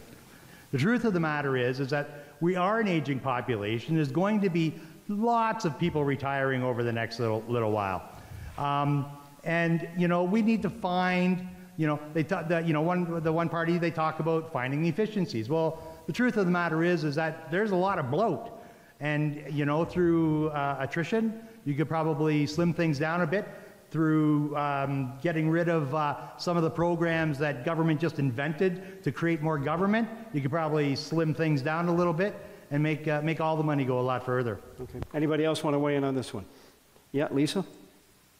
As I mentioned before, our full fiscal plan is right here. It lists everywhere where we're going to put money and everywhere we're going to take money from. We want to reallocate the funds. We believe that there is mostly enough money out there to get everything we want. They're just in the wrong places. So what we're going to do is we're actually going to tax the things that we don't want, like pollution, and we're going to provide incentives and funding for things we do want, like mental health services or retrofits in our buildings and our hospitals or lower energy bills. Those are the things we're going to do, and I really urge you to look at this. The other parties, I'm trying to be positive up here, but the other, there's still no answers for numbers here. And so we don't know what's going to be cut from some of these governments, and we don't know how things are going to be purchased from some of these governments. We really need those answers before Thursday. Okay, we'll do that, and we've got a question from the floor. Could I? Yep. Robbie, by all means, go ahead. Yeah, well, I'd just like to say that our debt is like a drug. It's like the opiate of our democracy. We must have a balanced budget and live within our means. When the Liberals took over, we had $138 billion in debt. Now we have $312 billion in debt. We used to be a have-not province. We are a have-not province, and we used to be the engine of the country. Our debt per capita is almost $10,000 a person, and our debt is larger than the GDP of 75% of the world's countries. We're the largest sub-national debtor in the world, and we're increasing our debt $12 billion every year. Our debt's doubled in the last 10 years. Our program spending is up 12% every year. We've wasted billions on gas plants. We have to, bite the bullet and make government smaller. It might be a good idea to start with a 10% reduction in every department. Okay, before we take a question from the floor, Mr. McKendrick, it looked like you had something you wanted to say. Well, we do have a deficit problem here. The 152 billion was taken in taxes, and it was over 152 billion plus, and we got a $12 billion interest. This is crazy, guys. But you know what? I want to start right where it starts, right at the MPP's job. Let's lower their incomes by 25%. Nice and simple. Simple math. And then we're going to go down the sunshine list, because there's 130,000 sunshine lists. Let's start lowering their wages over the next 4 years to 25% less. And that's a good place to apply it to the deficit. That's where I stand. Okay. All in? Mr. O'Brien. Our budget is also costed, and we believe with our investments and improvements over time that the deficit will be reduced. Okay. Randy, we'll give you one quick statement and then we'll go to the floor. How can you cost a budget out when you don't know what this government has done? How can you do that? The Auditor General says that their figures are bogus. So how can you cost a budget out? How can you do this? She didn't know where the budget was. Let's get the story right. The government's broke. You spent too much money down there, you, the Liberals, and the NDP. Nice and simple. You never keep your eye on the ball. The ball is get the deficit down, because there's kids coming up in behind us, and we got to leave this better for them. Okay. Sir, I agree with that, but we have to know the right figures to start with. Thank you for agreeing with me. We'll take a question from the floor, and where was our question coming from? Right here? Yeah, my name is Gary Golding from Stratford. I'd just like to ask a question to Mr. Bentley. The Liberals have come out with their policy, what they're going to be doing. The NDP have come out and said what they're going to be doing. And I heard today the Green Party has come out and said what they're going to do. What are Conservatives doing? When are they going to release their report? The day before they start voting on June the 7th? Yeah, our platform has been released 2 days ago, I believe it was. You can find it on the internet. But we are we are making announcements as we go, as we believe that we can pay for. We're not going to promise you things that we can't pay for. We're not going to promise you things that we can't deliver. And that's the way that we have been releasing our platform. If you go on our website, you'll find it there. Anybody want to respond? I can't find the efficiencies. Where's the efficiencies online? Where the budget for healthcare of Ontario is over 51%. What efficiencies are you going to find in healthcare? You know, there's different things we can do to help with our deficits and our debts. I want to tell you about a bridge that the Liberals contracted out east of Toronto a couple years ago. It was put together backwards. So what did the government do? Their inspectors found this. They made the contractor correct it, and then they paid him for the bridge, and they also paid him to correct the problem, and then they gave him a contract to build another bridge.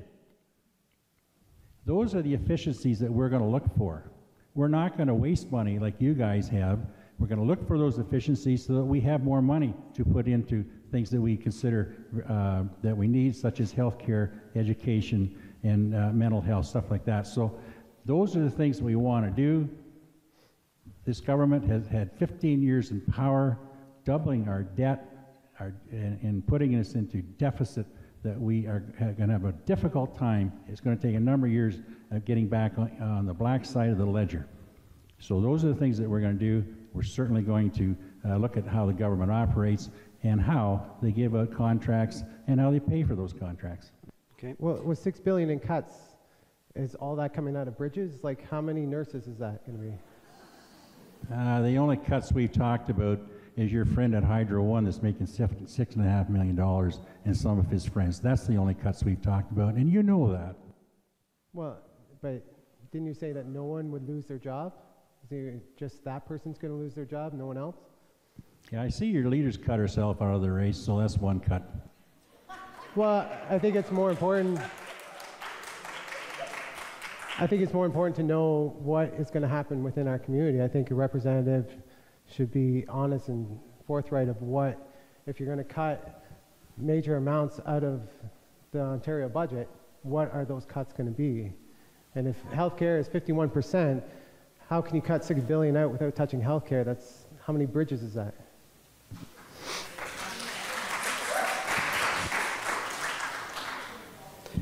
I think I've explained quite a bit what we want to look at and what we want to do. Any business will look at efficiencies as to how to make themselves more efficient and maybe how they can do things better. That's what we're going to do. Scott Marshall, you wanted to respond.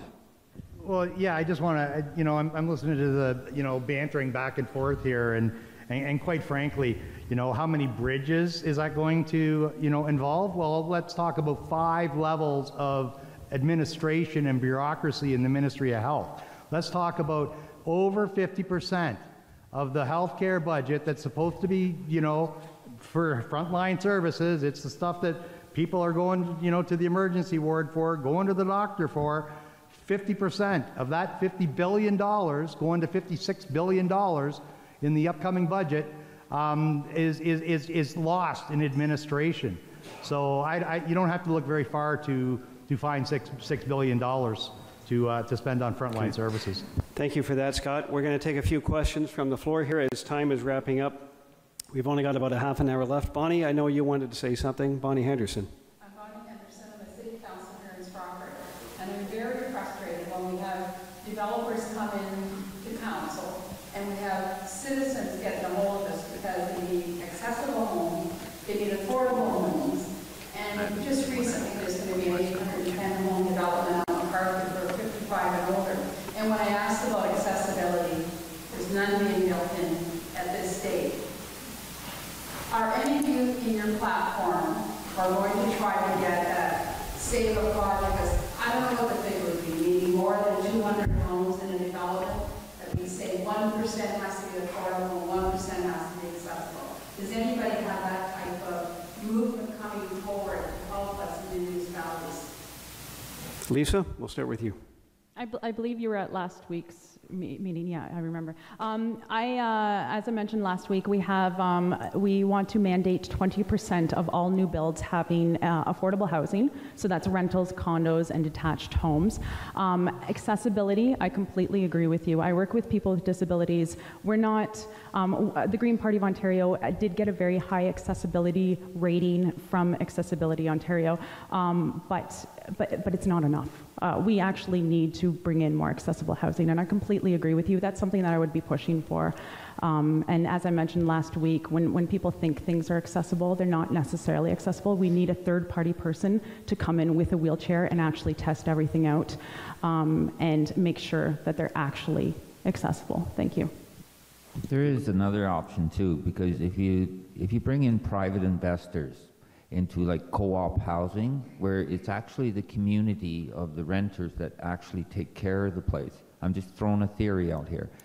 But it has worked in other parts of the city, and you know, there's great success, and you know, it's the community involvement at that point.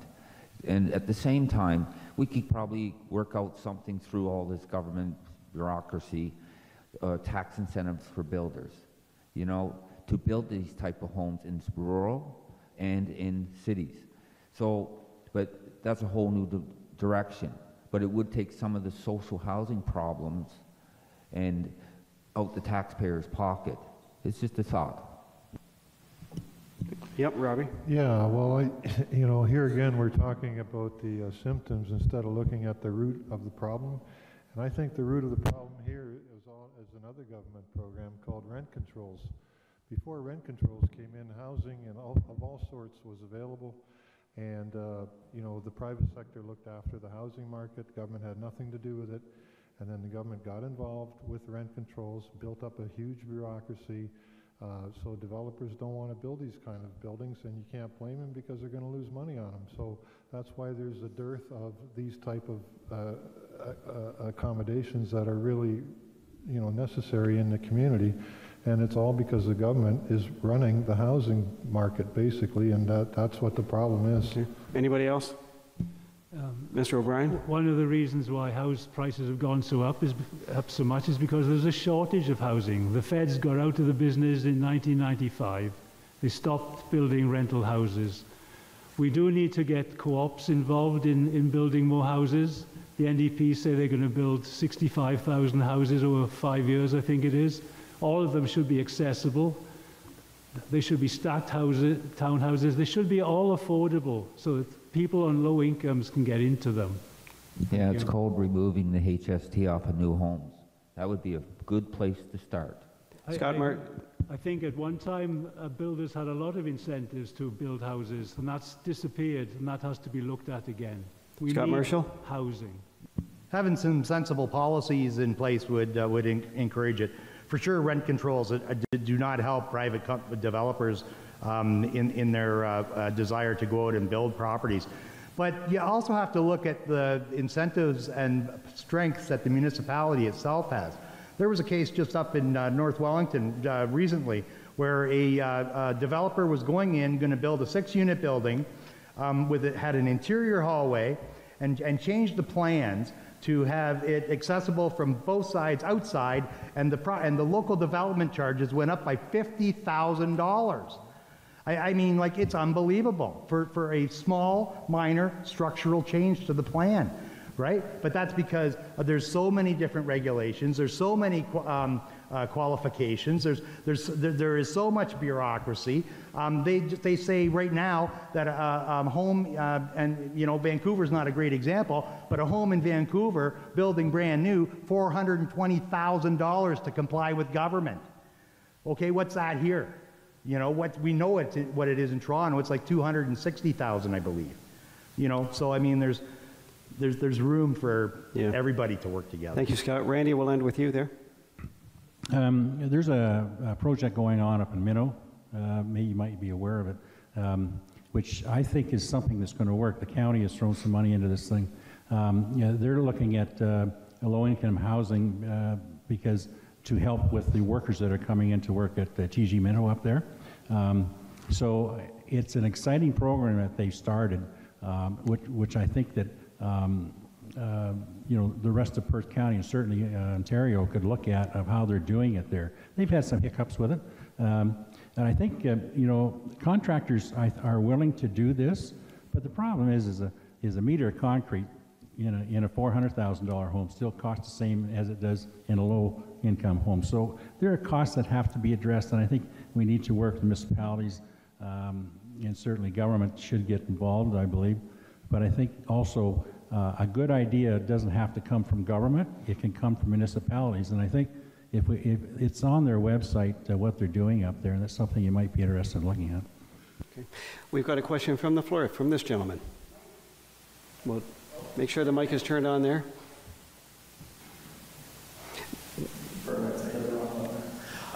Yeah, I just have a question for Randy, and I guess it's more to do with your leader of your party, and so it does directly affect us. My biggest concern is that he was the only one out of the top four publicly funded parties that would not allow a public press person with him. Is that a trend that's going to continue? And if so, how would the caucus be able to control him if he's not accountable to the media itself? Yeah, I don't know what the story is behind the press business. Usually they have a bus of their own, and they trail along the leader. Sometimes these stories that the press reports repeats over and over and over again of the same story that you heard yesterday. I think it's sometimes difficult for the press to find a news story. I don't know why Mr. Ford did that. I was not told that reason. As far as control of Mr. Ford, if you want to put it that way, I would say working with Mr. Ford, not controlling him. I already gave you one example of what caucus did, and caucus is, depending on the size, it could be 30, 50, 60 people, 70 people big, and we all have, and a lot of times we all have different opinions. We don't always agree with each other, but we talk them out. Every Tuesday we have a caucus meeting, the last couple, 3 hours, and we hash out where we want to go, bills we want to support, et cetera, et cetera. And that's what and the leader is involved there, and we hash these things out. So I think Mr. Ford knows that he has to work with caucus. And any leader knows that you have to work with your board of directors or you're going to fail. He knows that, he realizes that, and I expect him to do that. And I'm certainly going to hold him account, as the other caucus members will. Okay, does that answer your question? Okay. We had one other question in the back here, right over here.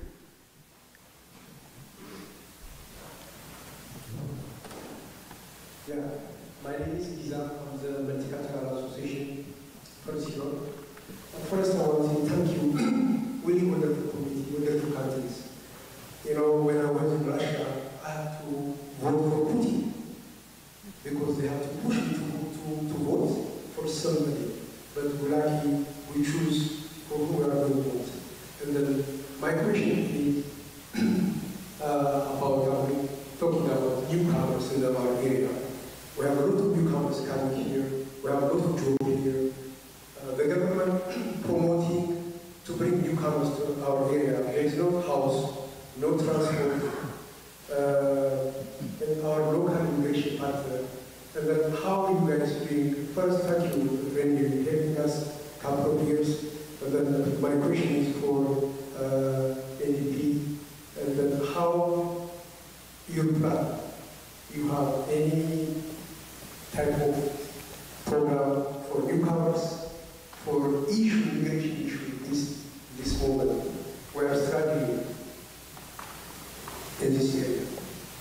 Mr. O'Brien?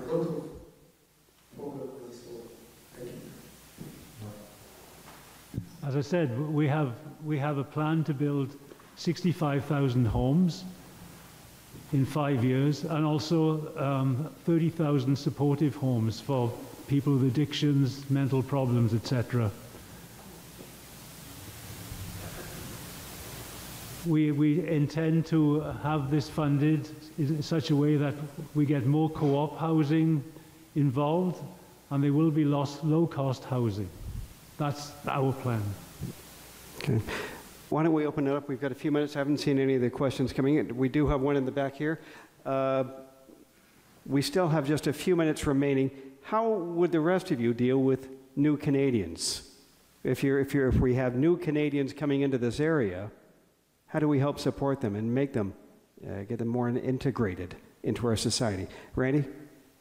Again, I refer to the project that's going on up in Palmerston and Minto, and what they're doing up there. Actually, they're working with Polynesian people there, and they're helping them out with their housing first and getting them jobs. And TG Minto needs helpers. A lot of them work at the nursing home in Palmerston at the Royal Terrace.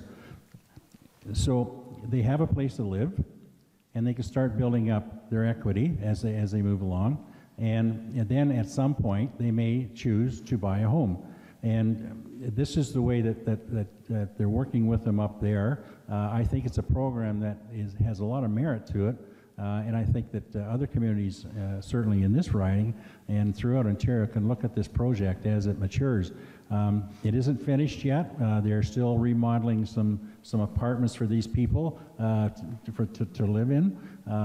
But as it progresses on, I think it's a very exciting program, and I believe it's something that the county took on. Actually, the county got behind this, Wellington County, and I think that's a model that we all can look at. Scott, I believe you had your hand up.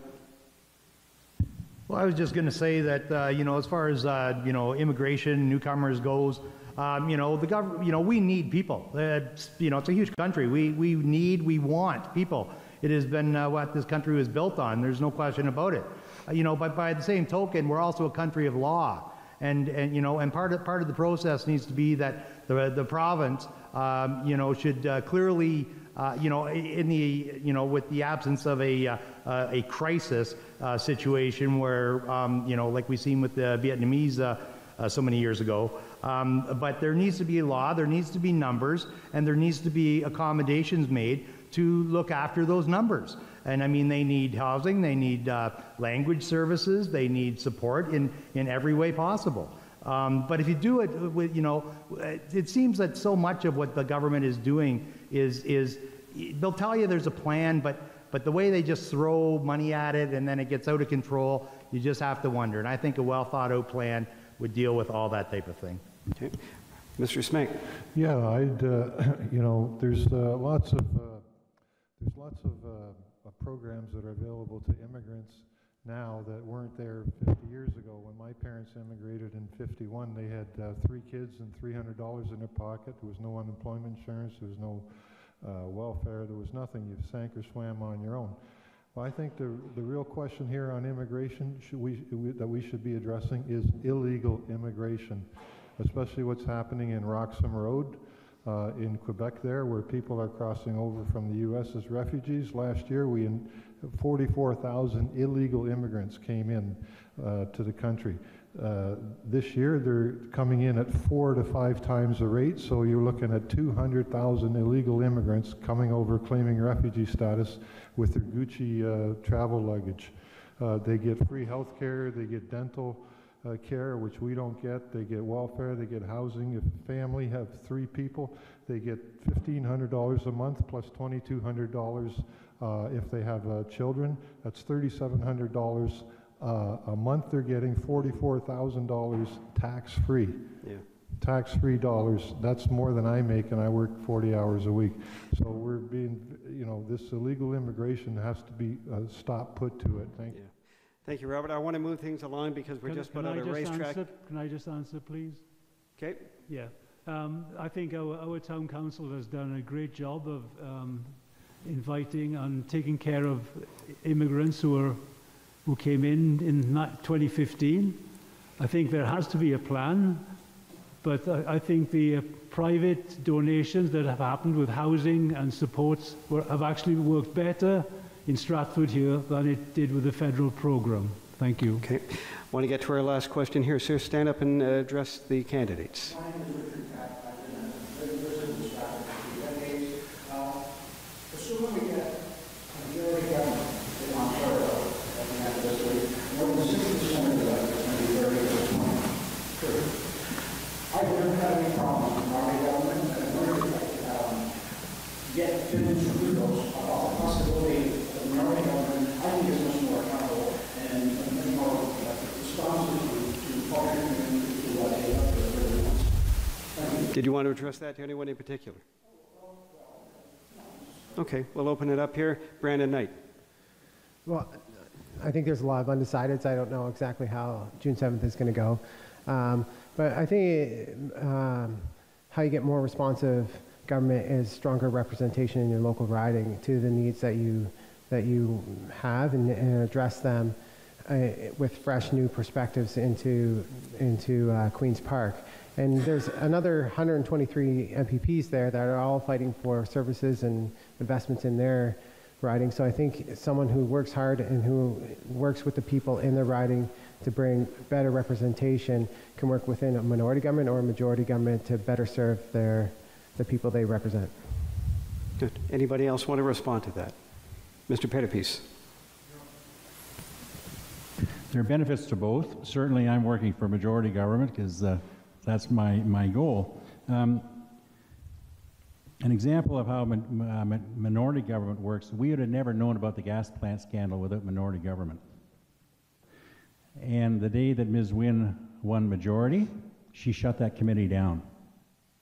So that's kind of a contrast. But with majority, usually you can get more bills passed and more things done. So there's advantages to both, but I can assure you I've always worked as the MPP for Perth-Wellington. That's what I do for everyone. I do not work for Toronto or Northern Ontario. I work for this riding and this riding alone, and I think anyone who's dealt with me knows that. So there are advantages to both, but certainly there's a lot of work in this province to do. Getting control of our money issues is one of them, and I believe, and you can hold us account in the next election if we happen to form a majority, that a majority government probably would get more accomplished that way than a minority. Anybody want to respond from that? Yeah, I would just like to state that any government, majority or minority, can work just fine so long as the politicians aren't whipped and they can actually go out and do what the people that voted them in wished for in the first place. Mr. O'Brien? I agree. I think there should be less whipping of votes. Also, I think we should really get serious about electoral reform, because then politicians will have to work together instead of fighting each other all the time. Okay. Anybody? Lisa? Yeah, I believe that we want electoral reform as well. It's very important that we get that. But I think that it's important to have somebody in government who doesn't just put down the other party all the time. Somebody who can acknowledge that the other party has actually done some good here and there, because every party has done some good here and there. And I think if we actually work together, politics doesn't have to be this circus. It can actually be beneficial, and we can actually be working for people rather than for ourselves. Thanks. Okay. Mr. Smink from the Freedom Party. Yeah, I'd just like to say that, you don't want governments doing more. You want governments doing less. It's because they're always doing more that we're in the pickle that we're in right now. Because every time a government passes a law, it does one of two things. It either takes away your freedom or it takes away your money. And that's the bottom line. So you want government to be smaller, more efficient, right, and to deal with the problems in a better manner than just throwing money at it and saying, well, we're going to pass more laws and we're going to help you out, when actually the government is the problem, it's not the solution. Yeah. So we need smaller government. We're going to wrap up the questions there, and we're going to start with Mr. I want to respond to that. Yep, by all means. This is actually the very reason I joined Consensus Ontario, because, it's a party umbrella, but we're all going to be independents. And, you know, I can vote against the party direction. There's no problem with that. It makes sense to me. It's been in existence for 100 years, and you know what? I think it's a great way to travel, like to put this all into place at Queen's Park. Thank you. Thank you for that. Time for our closing remarks, ladies and gentlemen. Each candidate will be given 2 minutes. We'll go up the line here, and we'll start with Robert Smenk from the Freedom Party. Okay, thanks very much. I would just like to say that, you know, every 4 years the government gives you the illusion that you're living in a democracy and that we have some rights. But actually the government will do whatever it wants. You don't have any say about it, except every 4 years you can throw a vote, and if you don't vote for the winning party, basically your vote is wasted. Government will do whatever it wants to stay in power. Did you have any say in health taxes, in smart meters, in green energy, in illegal immigration, in sex ed of our children?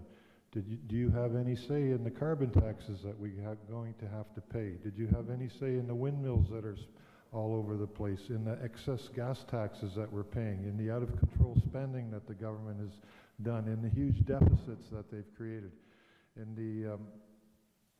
the huge debts that we've accumulated? Have we had a say in any of that? Absolutely not. We need to have balanced budgets, smaller government. We need to get our debt under control.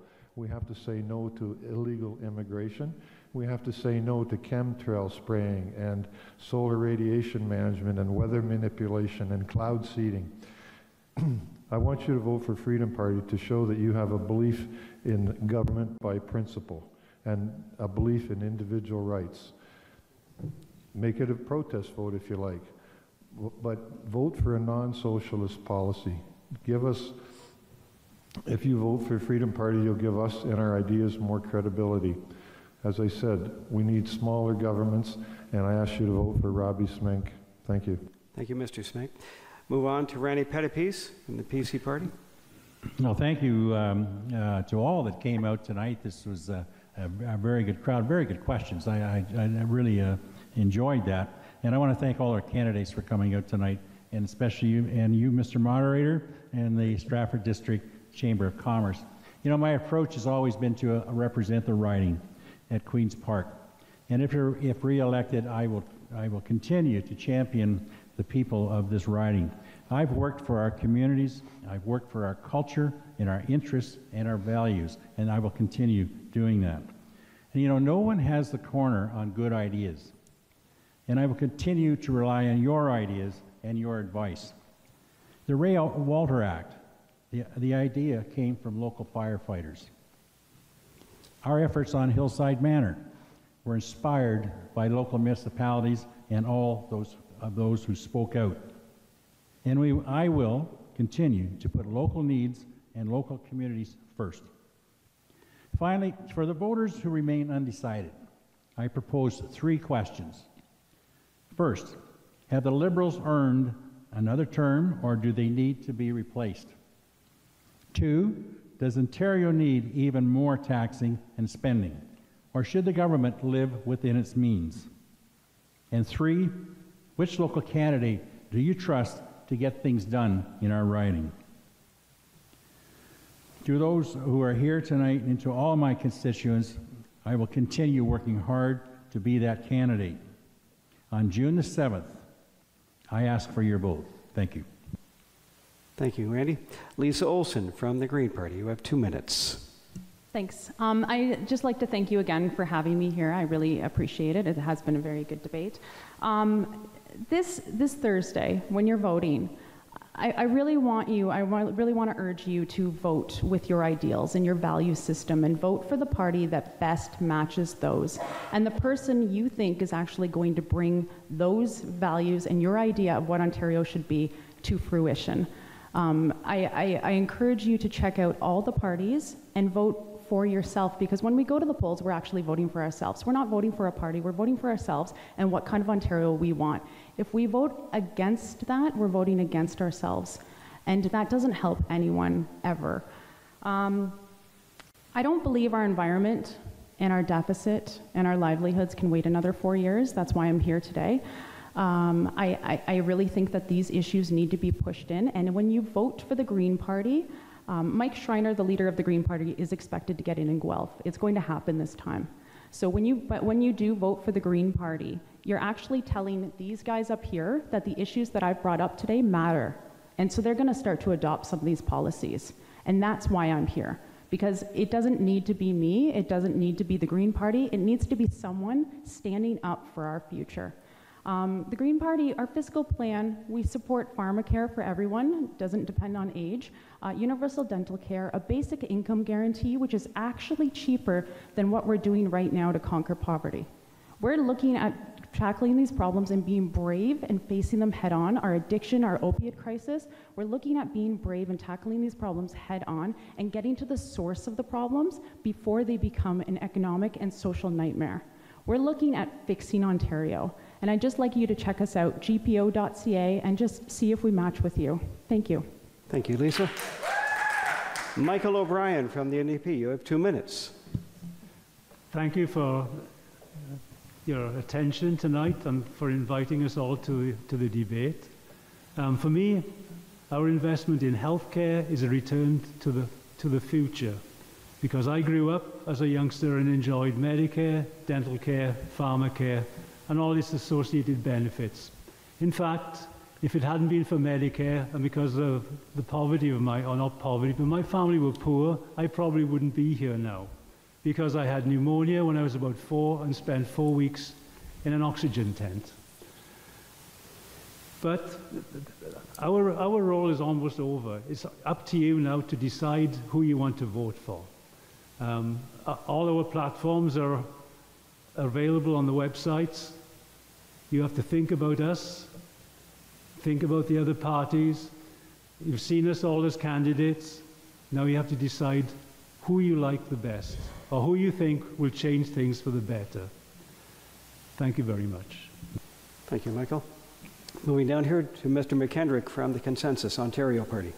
Well, there's a lot of things were discussed here. I am scared of the NDP getting in. I'm going to say this straight, because I remember the recession. I remember that. And a lot of builders walked out, and a lot of people lost their homes. And I'm not trying to put my friend down here, but, you know, that does scare me with social policies, because it only works as long as there's the rich people have money in their pocket and willing to give it. And then the PC, well, you know, I know Randy's been there for quite a while now, but I'm getting tired of seasoned politicians that lost their salt. You know, they lost that savior. And, you know, it's time for change. And I look at the smart meter, it should have been removed off the wall. All they did was talk, talk, and talk. And 4 years, and they brought it to a billing issue. You know, it's got to change. And, you know, but I do believe that the good Lord above will bestow upon your hearts what is right, and that everybody vote according to their constitutional rights. You know, it's freedom. This is democracy. And I really pray that, you know, everybody makes their decision and get off the couch and get out there and vote. Thank you. Thank you, Paul. Scott Marshall, Libertarian Party. Well, I would like to thank the Stratford Chamber for putting this on tonight. We've touched on a number of topics, and from my vantage point, it's all about big government and government just wanting to get bigger. We've touched on healthcare, we've touched on hydro. We didn't really get into education, taxation, property rights. Property rights are key to all of your other rights. If you don't own yourself, if you don't own the property that you think you're bought and paid for, then you have nothing. All of our rights come from that. We need democratic reform. There's no question about it. I mean, here we are, this election, we have 28 political registered political parties running. 28, and only 4, 3 half the time, make the news. You'd think that only those 3 or those 4 are the only ones that could possibly have good ideas or whatever it is. We're the 5th largest party in Ontario in the 2014 general election. And because of the magic of pixie dust and words on paper, we don't get a subsidy from the government. The top 4 parties get a subsidy. The Green Party got $630,000. They didn't elect an MP. You know, I mean, democracy, you know, everybody has an equal footing. Everybody has an equal chance. We're growing in leaps and bounds this year. It's amazing. We've actually had press from areas we never thought we'd ever get it before. But the truth of the matter is, we have lots of supporters out there telling us that they can't split the vote on the right. They think that we're the right. And I'm here to tell you, vote Libertarian, because we are right. Thank you. Thank you, Scott. And we'll close off the evening with Brenda Knight from the Liberal Party. Thanks, Eddie. And thank you, the Stratford District Chamber of Commerce, for hosting this event. And thank you to the candidates for a great discussion. There's no doubt it's been an interesting election. And when I go door to door, I hear two things. And first being people concerned with Mr. Ford and his style of politics, his lack of platform or his website, and what's on that website. We hear more about beer than we do about education or pharmacare or any kind of women's issues. And the second thing I hear is about how important investments are in our communities, whether it's our schools, our hospitals, or our infrastructure. And most people remember the last time we had a Liberal MPP, how hard he worked to bring investments into those schools, into those hospitals, how he brought new job opportunities like the University of Waterloo. So for me, I believe that this is what this election is about. It's about what type of government you want and who you want to represent you in the riding. And so as your MPP, I will work hard in that Liberal tradition to bring new investments into our schools, into our hospitals, to bring new opportunities for our families, for our communities, the care that they want and the care that they deserve. And I thank you for the opportunity, I thank you for your time, and I thank you for your vote. Thank you, Brendan. And thank you to everybody that came out tonight. I want to thank the candidates. Tipping my hat to anyone who makes a commitment to run a campaign. And thank you. We had some great questions here this evening. I hope you leave tonight with a lot of answers more than questions. Make sure you get out and vote on Thursday. Thank you to everyone that came out tonight. Good night. Have a safe evening. Fantastic job, Mr. Mandel.